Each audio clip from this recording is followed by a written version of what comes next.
8 फेरों का 8वां वचन। स्वाति ने इसी साल शहर के कॉलेज से पढ़ाई पूरी की है और अब उसके लिए जगह जगह से रिश्ते आने लगे हैं।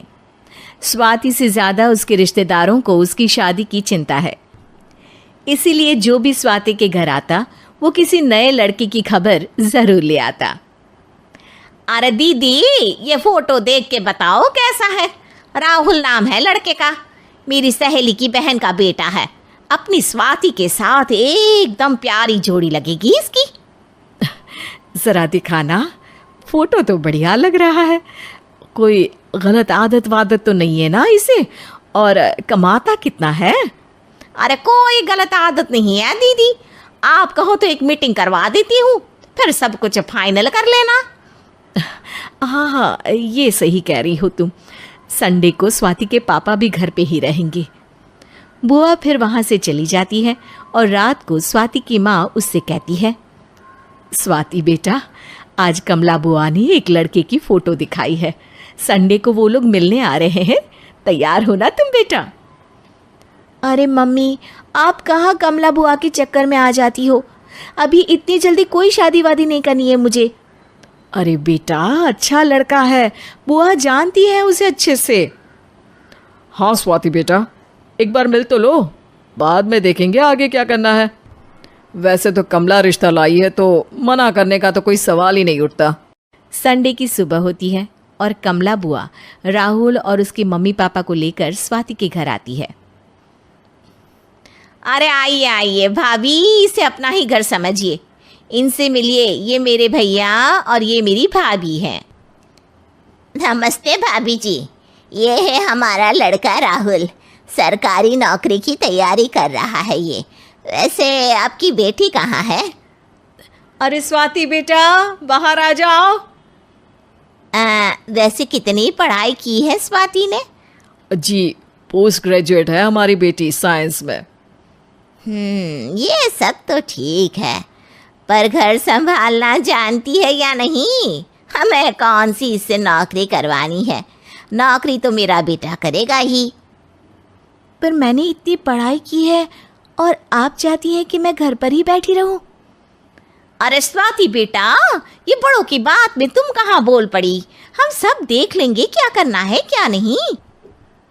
हम तो इसी बात पर विश्वास करते हैं कि घर के लड़कियां घर में ही रहे तो ज़्यादा अच्छा रहता है। वरना भाई साहब, आप तो आजकल के हाल जानते ही हैं, कितनी घटनाएं होने लगी हैं औरतों के खिलाफ। स्वाति बेटा, रसोई का काम तो पूरा जानती हो ना? शादी के बाद तुम्हें ही संभालना है वो सब। अरे बहुत अच्छा खाना बनाती है ये, आप सब लोग इसकी तारीफ करते नहीं थकेंगे। लो भाई, हो गई मीटिंग, अब शादी की तारीख फाइनल कर लेते हैं। क्यों भैया? भाई, हम तो पंडित जी से चर्चा करने के बाद ही तारीख फाइनल करेंगे। सालों से हम उनकी बातें मानते हुए आ रहे हैं। लड़के वाले और कमला बुआ की बातें सुनकर स्वाति एकदम नाराज़ हो जाती है और उसे लगने लगता है कि शादी के बाद उसे घर पर ही बैठना पड़ेगा।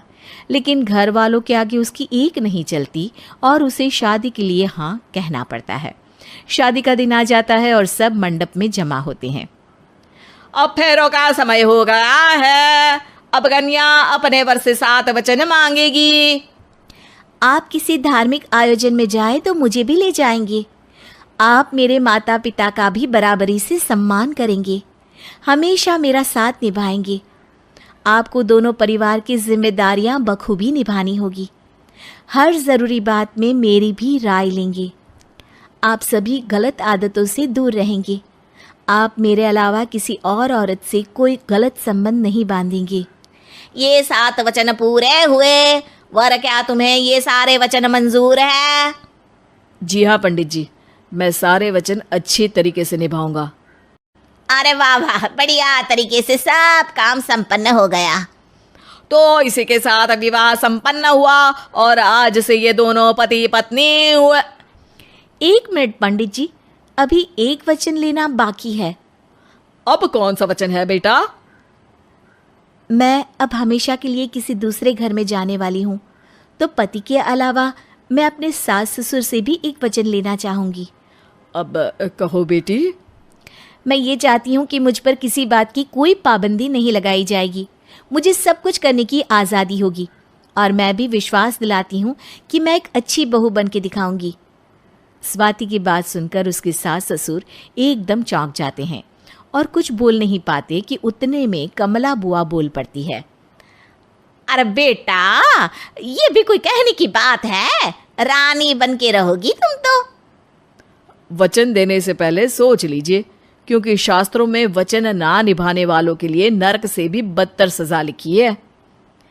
स्वाति की चालाकी से वहां मौजूद सब लोग प्रभावित हो जाते हैं और लोगों में बदनामी ना हो जाए, इस कारण स्वाति के सास ससुर को उसे वचन देना पड़ता है। और कैसी अपशकुन वाली बातें कर रहे हैं आप पंडित जी? हमें मंजूर है बेटा तुम्हारी शर्त। स्वाति अपनी समझदारी से अपनी बात अपने ससुराल वालों से मनवा लेती है और खुशी खुशी राहुल से शादी कर लेती है। अब से हर शादी में मैं खुद 8 वचन दिलवाऊंगा। ओम मंगलम मंगलम मंगलम।